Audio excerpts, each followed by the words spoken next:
Hi, okay, so this presentation is on parental media monitoring.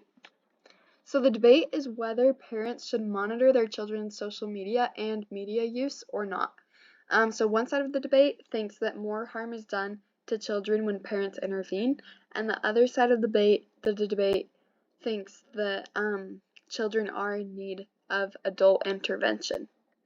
Okay, so there's 4 types of parental monitoring: co-viewing, which is where a parent watches media with their children and they can make comments on whether the media is positive or negative; restricting time, which is just setting a certain time limit; restricting content, which is telling them what they can and cannot watch; and active monitoring, which is having conversations about the children's media use, about what they're seeing, their thoughts about it.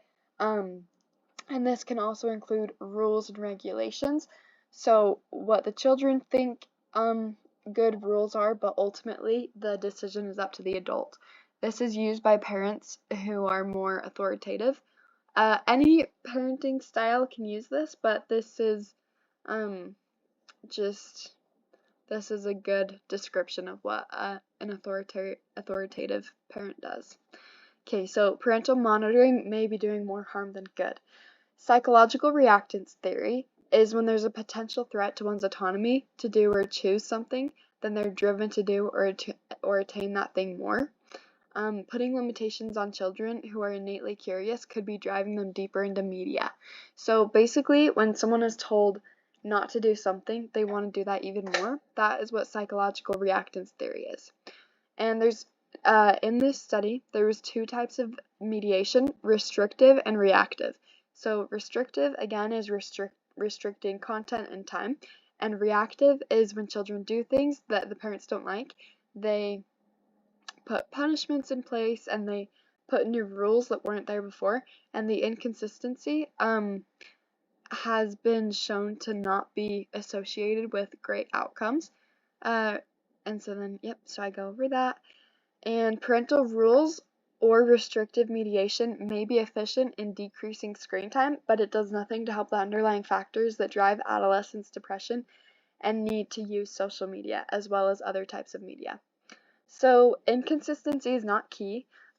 With anything to do with parenting, inconsistency is what we're not looking for. So some stats show that children between the ages of 13 and 17, 55% of them have rules about time and content, but the other 45% do not.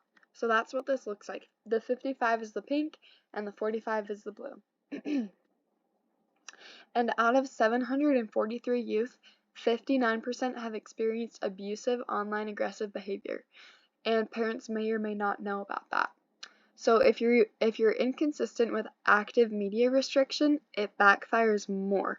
So if you are sometimes you let them have more or less access to stuff, that inconsistency again hits everybody. And then if you have rules that sometimes you let them cross and sometimes you don't, that's not good for them. And this inconsistency can also lead to the reactance theory, to them wanting to use media more because they're not supposed to. More controlling attitudes lead to worse child deviant outcomes. So the goal isn't to control children, but to guide them.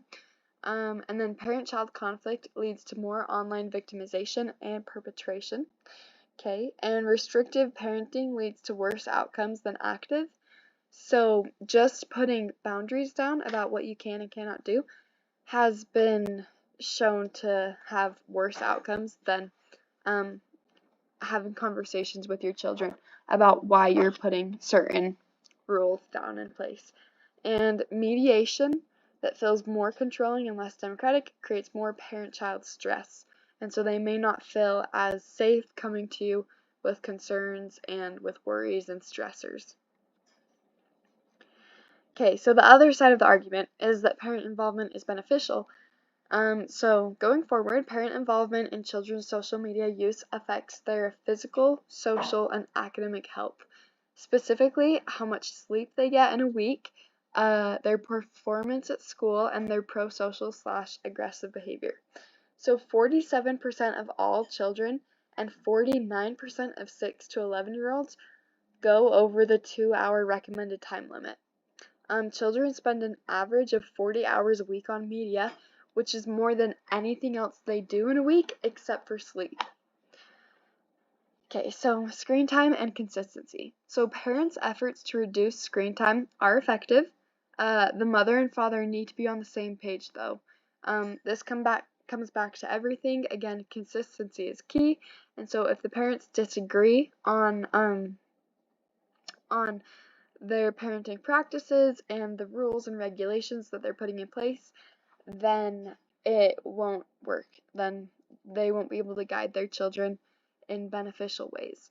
And the percentage of 2 to 4-year-olds using media devices in the United States increased from 39 to 80% from 2011 to 2013. So over the course of 2 years, it more than doubled the children 2 to 4 using media devices. And so we need to start early. We need to decide how we're going to parent our children, and stay consistent with our rules and regulations. But as the children grow up in age and their ability to comprehend and to understand what's happening and to make decisions, as that increases, rules and regulations should change with that to allow for children's autonomy and so that they can make their own choices and grow. Okay, so after looking at all of the research, I've decided that some parental restrictions and monitoring is the better way to go about this. Active regulation teaches them skills of self-regulation rather than just restriction, and active media decreases the amount of violent content children choose to view, which increases pro-social behavior and decreases aggressive behavior.